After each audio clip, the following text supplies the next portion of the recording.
À quoi ressemblera la ville de demain? Les villes sont en pleine transformation et la crise du Covid a accentué la digitalisation, ce qui fait que les villes se dotent de services intelligents. Ce sont les fameuses Smart Cities. On en parle avec vous, David Larose. Bonjour. Bonjour. Vous êtes directeur des systèmes d'information de la ville de Drancy. Alors, pourquoi la Smart City revêt une importance dans la gestion d'une ville? En fait, c'est important parce que déjà, ça améliore le service rendu aux citoyens, ce qui est quand même la première mission d'une ville, c'est d'améliorer le quotidien de ses citoyens. Ensuite, ça permet aussi aux services municipaux d'être plus efficaces. Et ça permet ensuite de faire économiser de l'argent aux collectivités. Et comme on sait, les problèmes qu'on a de financement public des collectivités, c'est très très important. Alors, quelles sont les technologies qui sont présentes dans une ville intelligente, dans une Smart City? Tous les types de technologies en fait sont présentes. On peut parler de LoRaWAN qui est un système sans fil pour les objets connectés. On peut parler de la 5G, on peut parler du Wi-Fi, on peut parler du cloud. En fait, c'est vraiment un melting pot. On va pas se limiter à une certaine technologie pour faire de la Smart City. C'est l'inverse. Il faut taper dans toutes les technologies disponibles pour arriver à son but et arriver à mettre en place son projet. Où est-ce qu'on en est dans l'avancement des villes intelligentes en France? On n'est pas très avancé? C'est un peu le problème en fait. C'est la Smart City. Très souvent, on parle de l'éclairage public et on dit qu'on fait une Smart City. En fait, pour moi, non. On est très très en retard au niveau des Smart City parce que ça touche tous les axes de la vie. Ça touche le stationnement, ça touche le chauffage connecté dans les écoles, ça touche des capteurs d'environnement, ça touche aussi la collecte des ordures sélectives, par exemple, tout ça. Donc c'est vraiment plurimétier et c'est pour ça que c'est très compliqué à faire parce que ça prend du temps et il faut bien maîtriser ces processus également. Est-ce qu'on peut dire que les grandes villes sont plus avancées que les villes intermédiaires ou il n'y a pas de différence finalement en fonction de la taille des villes? Pour moi, il n'y a aucune différence et je dirais que les grosses villes sont limite handicapées par rapport aux petites. Nous, en Drancy, ville de 75 000 habitants, je pense qu'on est beaucoup plus réactif qu'une ville comme Paris parce que le territoire déjà est plus petit, même si on a moins de moyens, mais on est capable de réagir beaucoup plus vite à un certain problème. Et les petites villes de 5-10 000 habitants, c'est exactement la même chose en fait. Elles peuvent réagir vite. Alors après, il y a le problème de financement, encore une fois, mais en tout cas, pour initier le projet et pour attaquer, je pense que c'est plus facile pour les petites villes. Alors justement, vous avez chapeauté de nombreuses initiatives numériques pour la ville de Drancy. Voilà, ça se concrétise comment?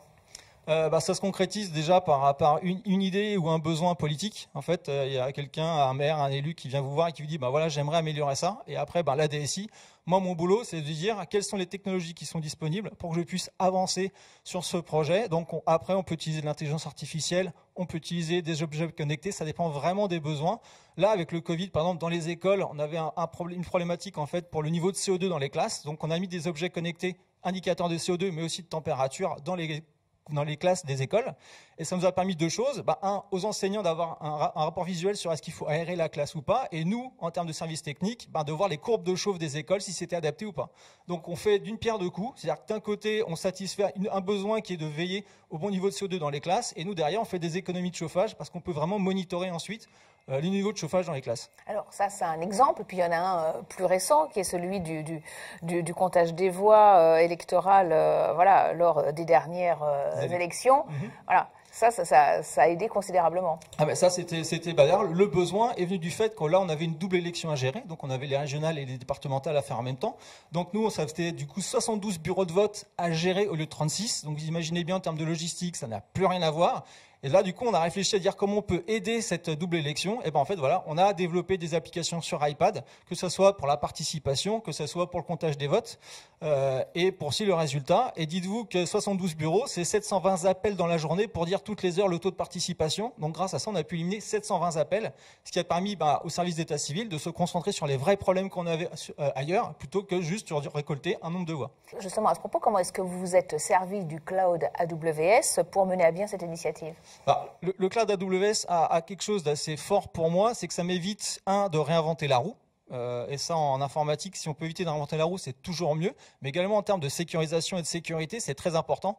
Parce que si j'héberge une donnée moi-même dans mon data center de la ville, il faut que je mette en place toute une batterie de systèmes de sécurisation pour être sûr que on va pas rentrer chez moi, modifier des choses, ou à l'inverse, il n'y a pas des données qui vont sortir. Alors qu'avec le cloud AWS, je sais que de base, c'est sécurisé.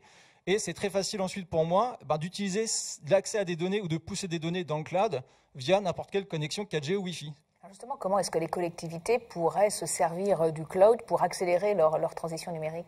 Avec de la bonne volonté, tout simplement. C'est aussi bête que ça. En fait, si les villes ne font pas de cloud, moi j'en fais depuis plus de 10 ans maintenant quasiment. Et en fait, c'est juste parce que les DSI des collectivités en général ont l'impression que leur métier n'est dû qu'à la présence d'un data center dans leur ville.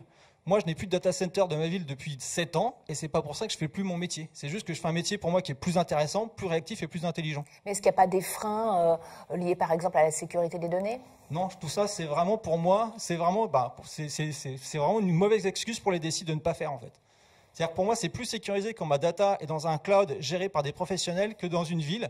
Et on voit bien avec tous les problèmes là qu'il y a eu justement de cyberattaques de villes, qu'il y a eu des villes qui se sont retrouvées dans le noir parce qu'elles avaient toutes leurs données chez elles et qu'elles le géraient elles-mêmes. Mais on n'a pas les mêmes capacités d'ingénierie qu'un AWS pour gérer des données de manière sécurisée. Vous avez d'autres projets à Drancy dans les cartons? Ah, mais j'en ai une quinzaine, surtout beaucoup d'intelligence artificielle. Là, on a équipé un rond-point, par exemple, d'IA pour mieux gérer les feux tricolores, pour fluidifier les circulations. J'ai une autre aussi IA pour gérer le stationnement, pour dire aux gens, là, il y a une place de disponible. Là, il n'y en a pas. Pareil, on a mis des capteurs sur des places de personnes handicapées pour prévenir les gens quand il y avait une place qui était dispo ou pas et prévenir la police municipale pour venir contrôler si une personne était handicapée ou pas qui s'était garée là, par exemple. Un message aux collectivités, on n'hésite plus, on y va? Mais voilà, mais arrêtez de vouloir faire vos propres data centers et faites du cloud. C'est moins cher et c'est plus réactif. Merci beaucoup, David Larose, donc directeur des systèmes d'information de la ville de Drancy. Merci Avec plaisir, beaucoup. merci.